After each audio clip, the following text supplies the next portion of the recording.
So we'll be talking in this podcast about the text For an Imperfect Cinema by Julio Garcia Espinosa.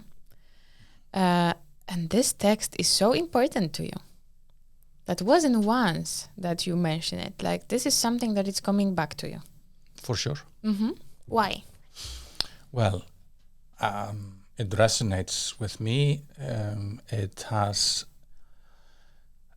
is kind of grappling with questions that I've had, and I think that it is approaching it from the similar ethos as I have found myself approaching those questions. It's a text by somebody who is building a film school in 1969 in Cuba. So, and you know, he's obviously like with his head exposed with all these theories related to art and revolution, and it's also kind of building a film school in a place where there's a lot of social transformation going on around him, and kind of finding it difficult to do it in the ordinary way. So although I'm not in his position, but I've sort of felt myself approaching questions from in the same way in my practice. I was also and sometimes still am involved in filmmaking, so it was easy to relate, although I don't think the text is about filmmaking in general. I think the sentence that is easiest for me to grasp is that sort of the impossibility of approaching art as a minority activity. And I think that is something I tackled with when I came out of film school, and I was like understanding my situation, and it wasn't intuitive to me to start to try to become this big filmmaker. Maybe because I approach things a little bit like you were advocating for in the other podcasts about seeing yourself as a part of sort of a social whole. So what I did was part of founding a, within quotes, cooperative of filmmaking, was sort of like putting tools and equipment and know-how and support into people's hands to do film.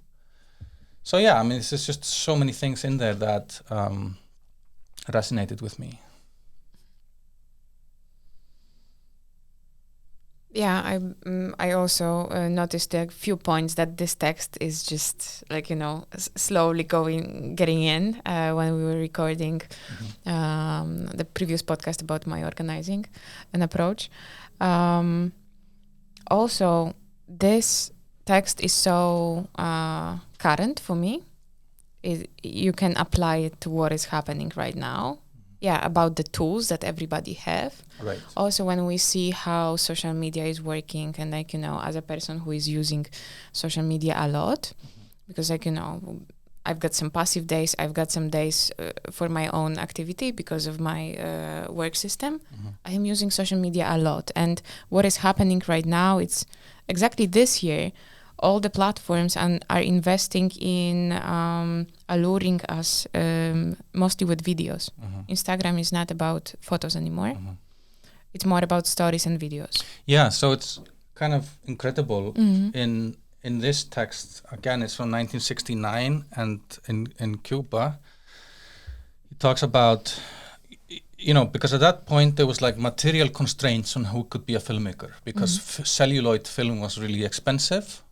Although there's a lot of expensive things about it still. And he was saying like, you know, what if this new thing called videotape can make it so that everyone can record films? And what if there would be like, you know, I think cable connection so anyone can have their own channel. And so now it's 50 years later, and this is sort of the reality of things, that everybody is uploading their own content. Of course, you know, it's not possible for everyone to make elaborate films. It's still a minority activity, but the technical limitations are gone, which is kind of interesting and curious. And it was a lot of like we can talk about this technical revolution in film industry, right? Like connecting video with voice on a different level. As you say, like all the technical stuff that you can connect more channels, not only one camera, and etc. And it also it's changing our perception. This topic is so large, like I don't know how to approach it even. It's like, we are talking about vernacular cinema, like open to everybody, popular in this positive way. Yeah. I'm also thinking about the way I am consuming cinema right now, because as a person who was also working in like organizing of film festivals, and this is the most popular way to access like a higher cinema or independent cinema, right? I was also dividing then like the things that I am watching, especially in COVID. You've got this like Netflix fanaberia, and everybody is saying that we are just sitting watching Netflix.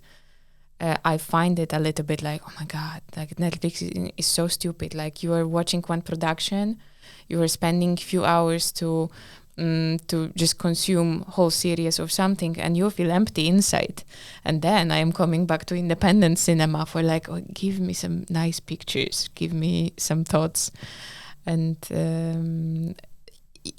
I see it in my needs as a consumer, not a producer. Or am I a producer using Instagram a lot? You're a producer of films, but I think one way to approach it is to locate it in time and space. So Guy has to make a film school. There is a revolution going on, and processes and thoughts and questions that are being proposed by this revolution and any sort of similar processes is like, what is the status quo, and against the elites and so forth. So he finds himself difficult to kind of just make a film school that is creating the possibilities for a select few to make films. But he's also, on the other hand, you have like popular culture, which is like, people always made creative stuff, like told stories or sung songs and so forth. But it's not glorifying that. So I don't think it's about glorifying your Instagram feed. It's recognizing that, because we live in capitalism, the conditions that we have as amateurs are not there to like create elaborate art on our Instagram page. Some people manage to do it, but there is still this divide, even if it's not a technical one. And so I see it as an exercise process of thinking through, what kind of a film school or a film movement would be dignified or the correct one for a revolutionary process. And it goes into like deeper romantical stuff, like he quotes Marx with this, there won't be painters, there will just be people who paint once in a while, which is this thought of alienation. Like it is a strange feature, an alienating feature of capitalism, that to be creative and to be artistic should be a specific profession. It should be like a human need that everyone should be able to participate in. But it also, the last sentence of the text is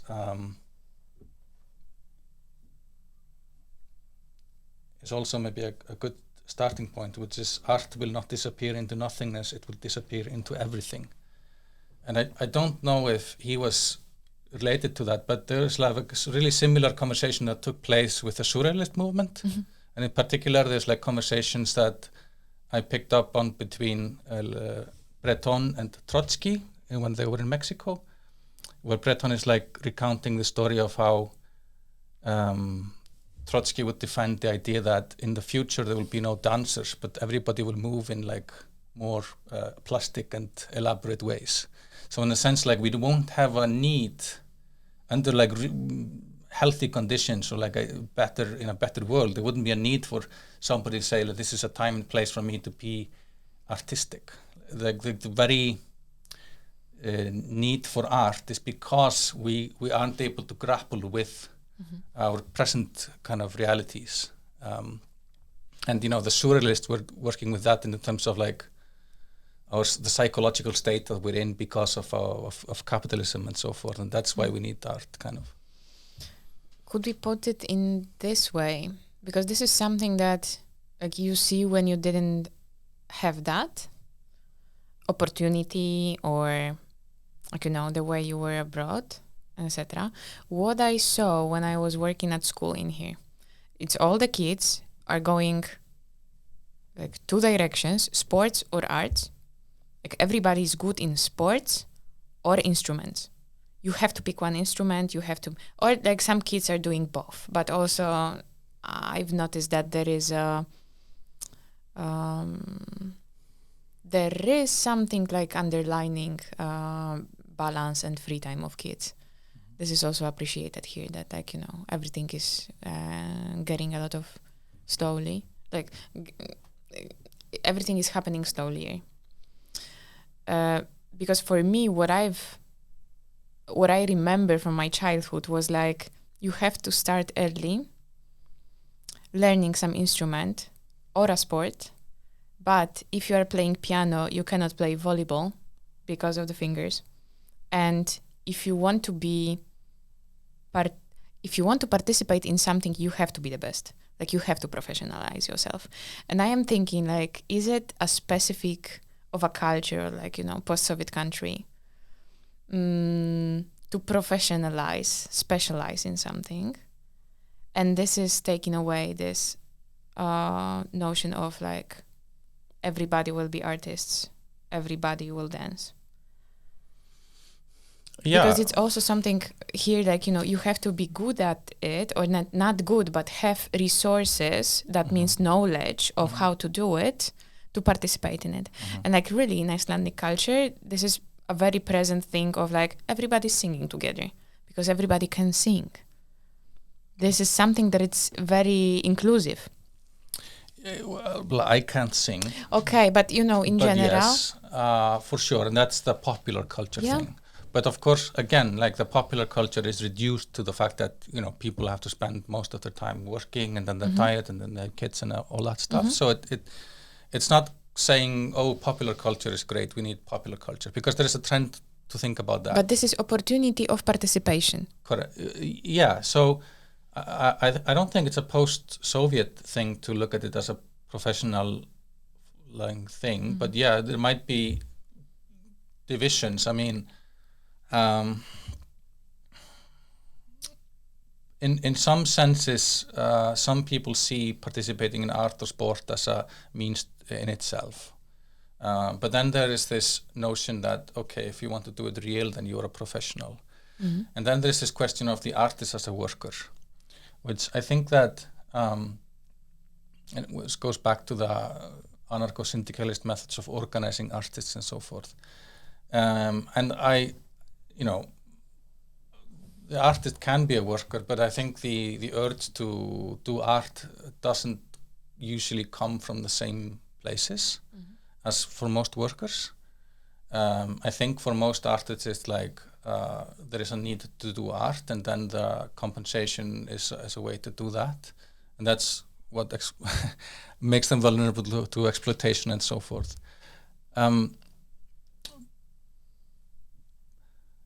But you know, I think at the risk of being corny, I think you could see it in this way of like, let's say if to love was professionalized, and in society we would, say that okay, we need special people who engaged, are very good at loving other people, and that the act of loving is like not really for the, maybe the working class can like love from time to time, but that's not really part of their everyday life to do that. If they want to have a hobby of loving, then okay, but real loving is something that belongs to professional love people. And I think creativity or art is a fundamental, like a human component like that, and to separate it is a symptom of some sort of sickness. This is a very, very beautiful, like very significant metaphor, because it's it's seemingly essential. Why we are putting art away of essential things that we need in life. We need art for our apartment to look nice. We need art to, I know, feel something more.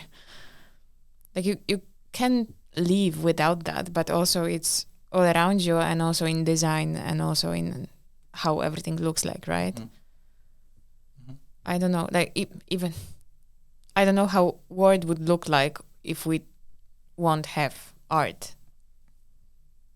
Would it be square? No, square, it's also art. Like design is art. And again, to why I was so drawn to this and connected to this. I mean, there are so many things that are talked about there.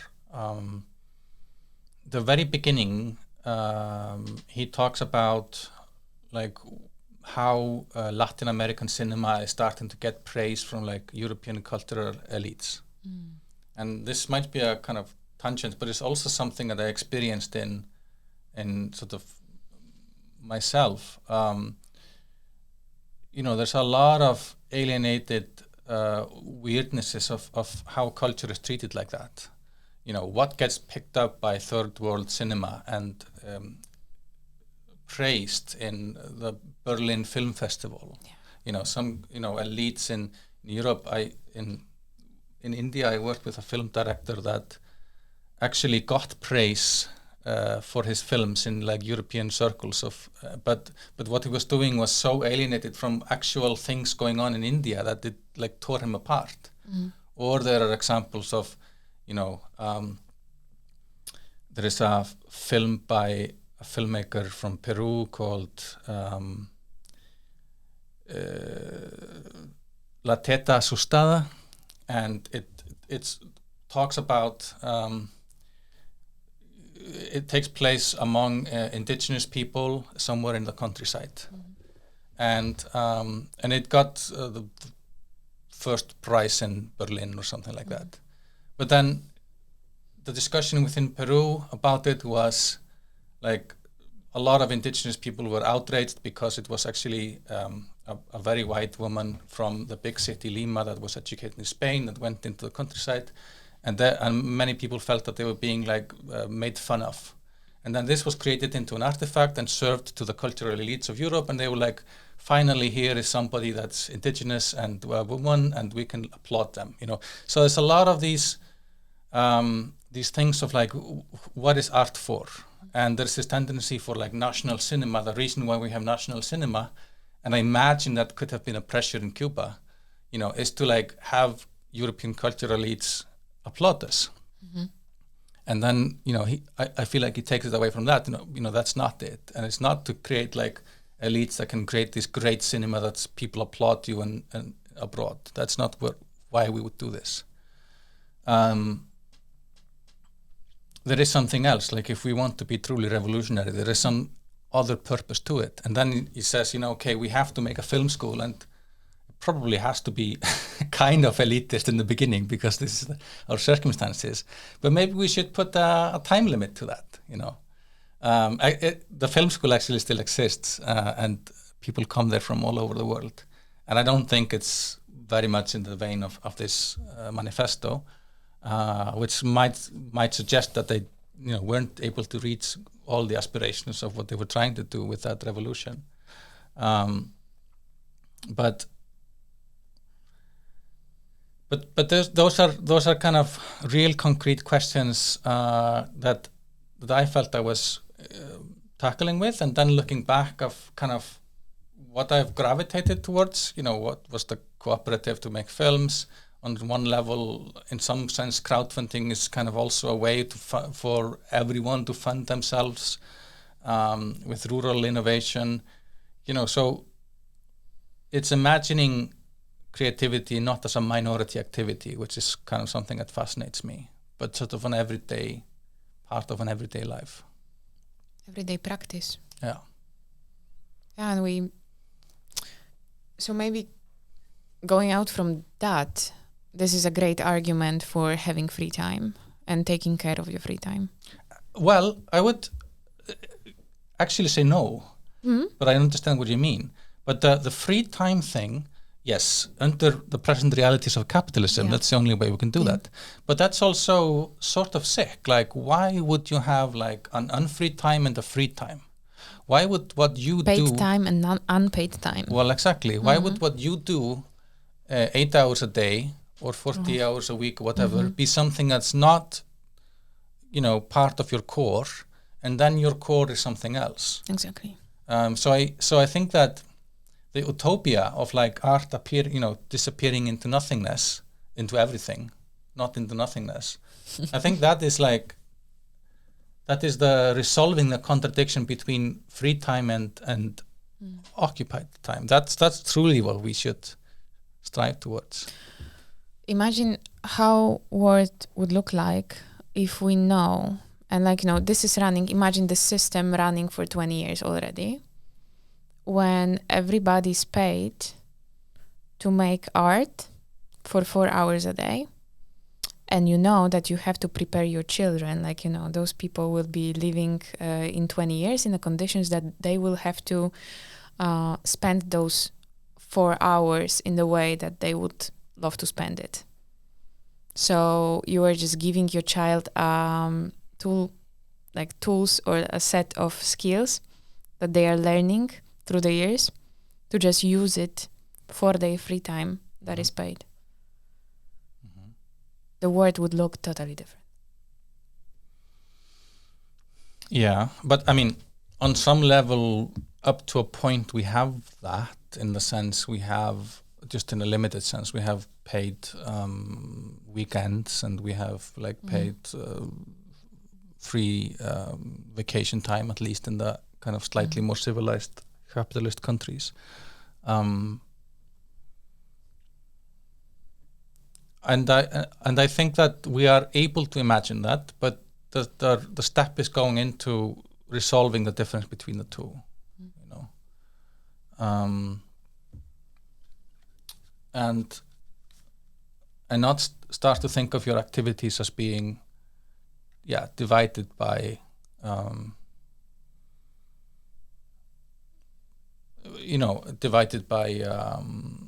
what you have to do and what you want to do, sort of a kind of thing. What would you do if you would have 4 hours of paid time just for arts? If I had 4 hours of paid time just for arts?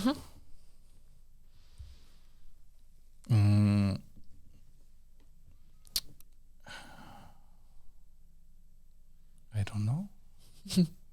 Probably wouldn't be so different. I would sit down maybe to make a podcast with you in the city library.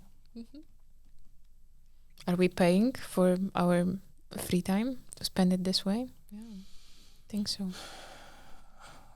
But it's like, I'm thinking about systemic change of thinking.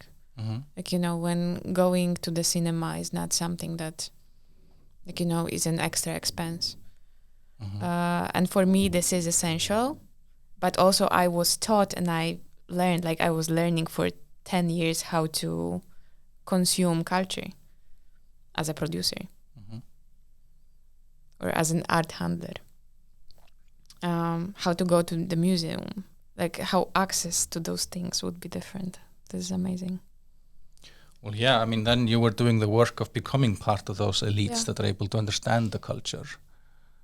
So you wouldn't have to. Exactly, you wouldn't have to, because by system you would be inside, because you would be included by the time you are paid to do those kind of activities, right?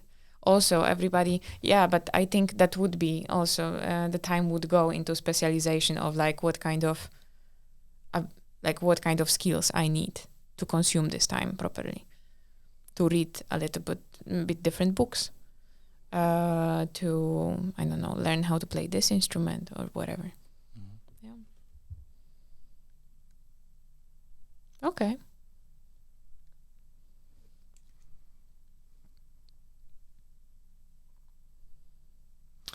I still maintain that it's not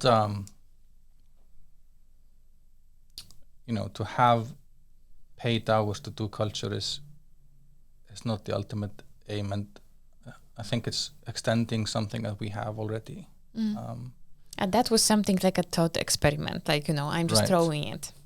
This is not a solution that it's... I don't think it would change much. I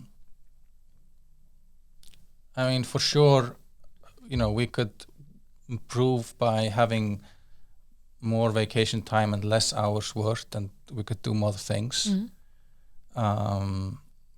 But given that it would still be maintaining this duality, and given that people would not see themselves as kind of actors or creators of their reality, but this time is for me to engage in my hobbies or something, versus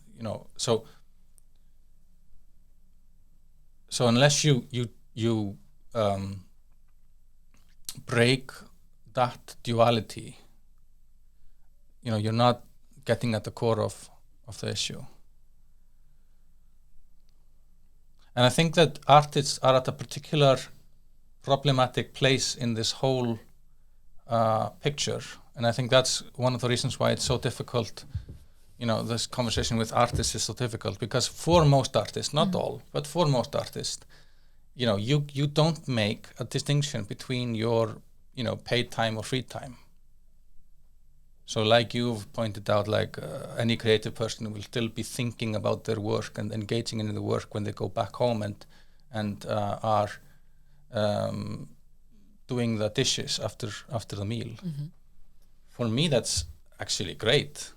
I don't see it as a bad thing at all. I wouldn't the idea to separate my time between time for me and time for what I want to do. The productive part of me is just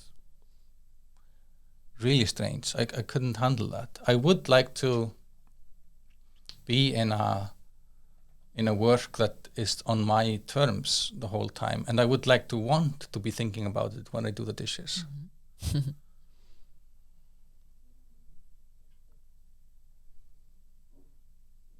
Yeah, and this is the way that you cannot switch creativity. You cannot switch it off. Any more than you can switch off love or any other sort of human emotion. Yeah. Oh, interesting. Nice. Yeah. Did we tackle everything? That was this text. I would highly recommend it. It's it's so much more in this text. Sure. I don't know if you want to talk about it, but how would it change? How would we, if some revolutionist wants to set up a perfect film school for nowadays, how would it be different? How would it be different? Well, the principal realization, of course, would be that you cannot do it just by the way of a film school. I mean, it would involve a revolution. And I think there is a significant realization from any sort of bohemian artist that wants to change the world when they realize that actually the field of art isn't where it is going to happen, unfortunately. And there's a, shift that happened where, the slogan of the of the surrealist movement was like the surrealist revolution, and then it shifted to like the surrealism at the service of the revolution. Just realizing like in your bubble of an artist or a creative or bohemian world of what you're doing, you're not going to change the world. It has to be part of a kind of an economic process, a social process, and so forth. So it's on some level that's a tragedy of us or myself, like that. I'm working within the limitations of those things. But certainly some things can be done, like you can set up stuff like a cooperative that can help people create films and make that more accessible. In the means of tools, sharing tools. And knowledge and support and so forth. You can go into different places and kind of create access and put tools and opportunities and so forth. I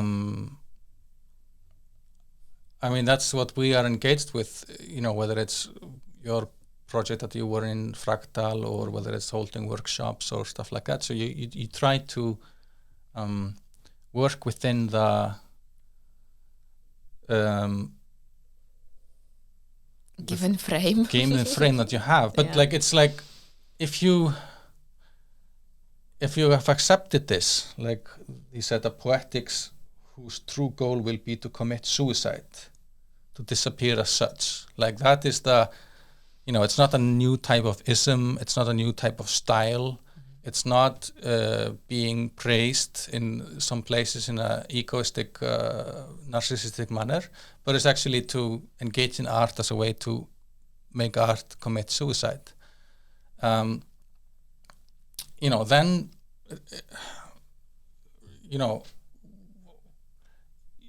you are faced with a tragedy, especially if you're in something like filmmaking, which requires a lot of resources and requires a lot of money.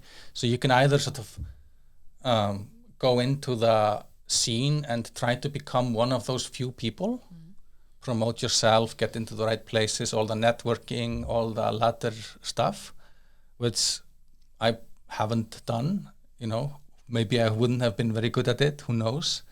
Or you can engage in that kind of suicide of trying to get it into making it accessible, making it, or the sports analogy is similar, as you say.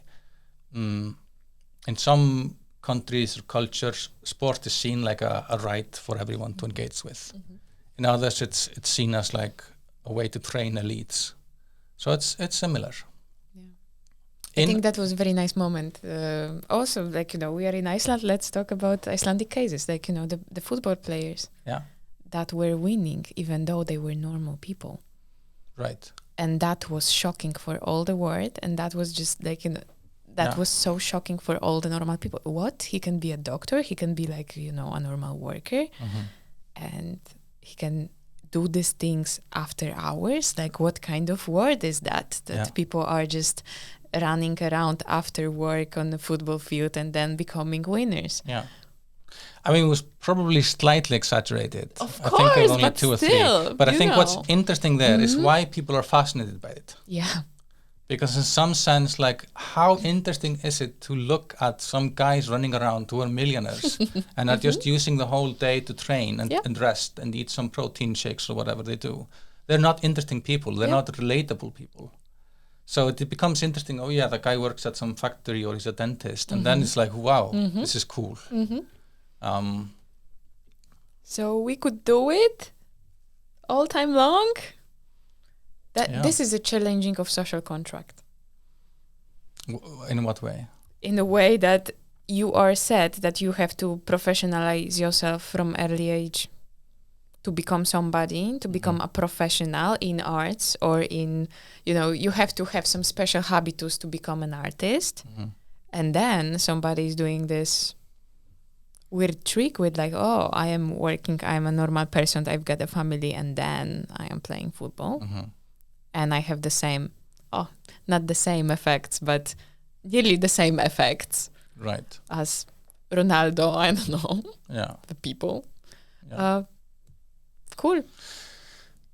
Well, but it's also about the access, right? Yeah, it's unlikely that you will be as good a football player if you spend 8 hours in the factory floor. Unfortunately. But the real question is like, what is the purpose of the sport? If the purpose of the sport is to, for professional teams that are owned by capitalists, and you'd want them to play and win and sell commercials or whatever, obviously, you will treat the people engaging in the sport as either consumers, the spectators, the people who go with their, literally beer is like associated with football, which makes no sense. You go and you drink beer and your belly gets a bit bigger while you watch like real players do it. And the real players also they're not in it for the, they might enjoy playing football, which would be great, but it has become a job for them. Mm-hmm. And so who's being served is the owners of the sport. Whereas the other model would be like, we engage in sport because of, sport allows us to explore the human condition. Mm-hmm. It allows us to see what our limits are, how we can work together, how we can push us, how we can become better. It's in some way similar to art. I'm wondering right now why we are using metaphor of sport when we are talking about art, to put it in a different context. Sure. Because it's not so alienating. Because everybody, everybody was playing football, right? Mm-hmm.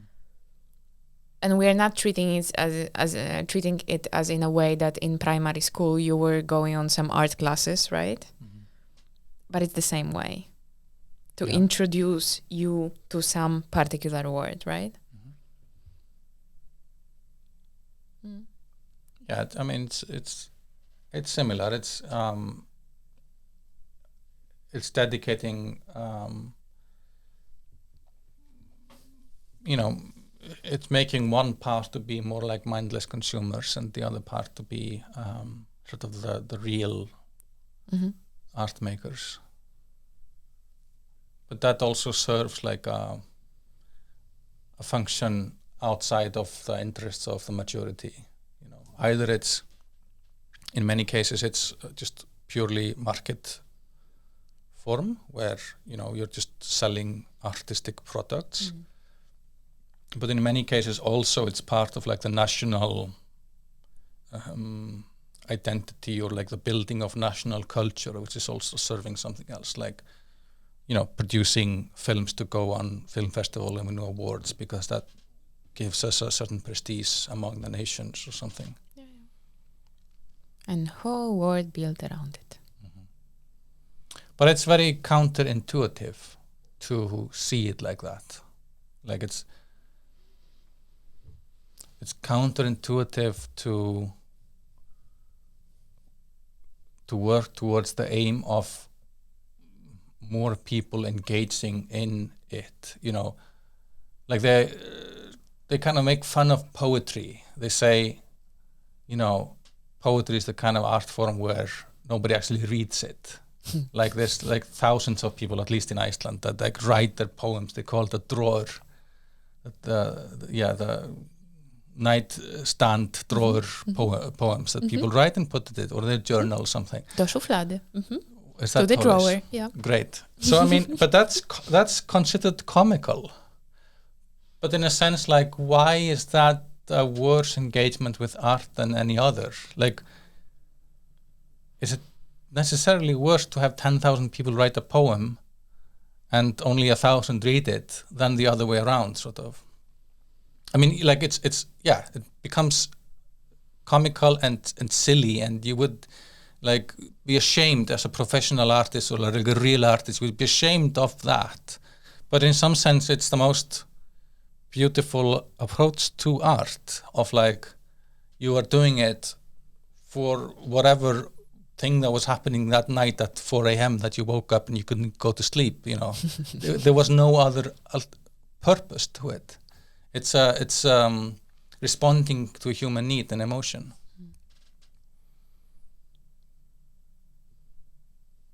My mind is watching YouTube right now. I'm just thinking about like all the artists on YouTube. What are you thinking about them?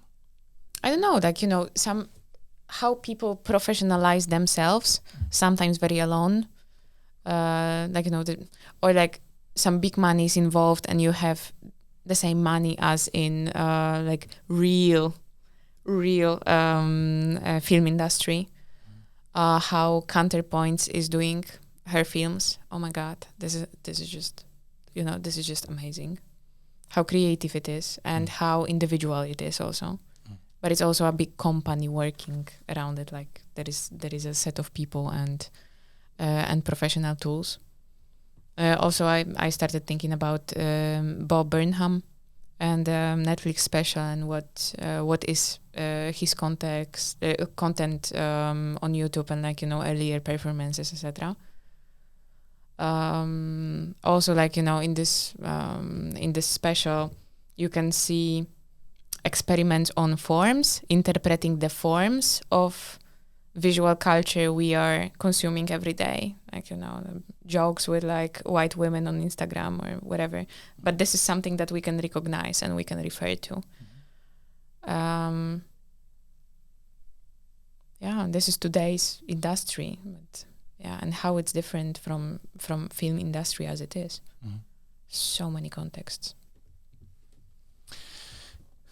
Yeah, I mean, YouTube is where this is being challenged in some way. Like sometimes watching, I mean, even the stupidest things, like some guy in China was letting his parents try Mexican food for the first time. And I watched it and there was some sincerity in it of like, it was just curious. I watched 20 minutes of his parents trying Mexican food and observing like how much it would cost or if this was good or they didn't like that. And I started to think about all the sorry filmmakers who put their life into making documentaries that were 10 times more boring than this. And it's like, yeah. But then YouTube probably has its own problems in that, then YouTube is also trying to extract value out of this beautiful practice but definitely by making a technical barrier and I guess the kind of social acceptance that you can share your content and you don't have to be ashamed of that and it doesn't all have to be, I mean, imperfect in the sense like the stuff people are putting on YouTube is really imperfect. But also it is a limit. There is a limit on what you can consume in the era of 4K and perfect audio. Why we are here? Because we've got perfect microphones in here, right? Yeah, but we're here for free also. Like the technical limitation has been lowered so much. We're in the city library. I could book this. I had to have a library card, but then I could book it. Yep. So we could. Yeah. I mean, it's not... We're using public services for it, yes. For sure. And actually then maybe you asked a question earlier, like what can be done or what can we do or so forth. I mean, pushing for these kind of public spaces is great. Yeah. I mean, open libraries. Open libraries and all these hacker spaces or things like that is fantastic. And reclaiming that. If you think about how awesome it was that 100 years ago or whatever, people came up with public libraries where you could go and get a book for almost free, any book out of thousands. I mean, we need that kind of thinking for today's world. I like it. Is it the end? Yes. Okay. Thank you.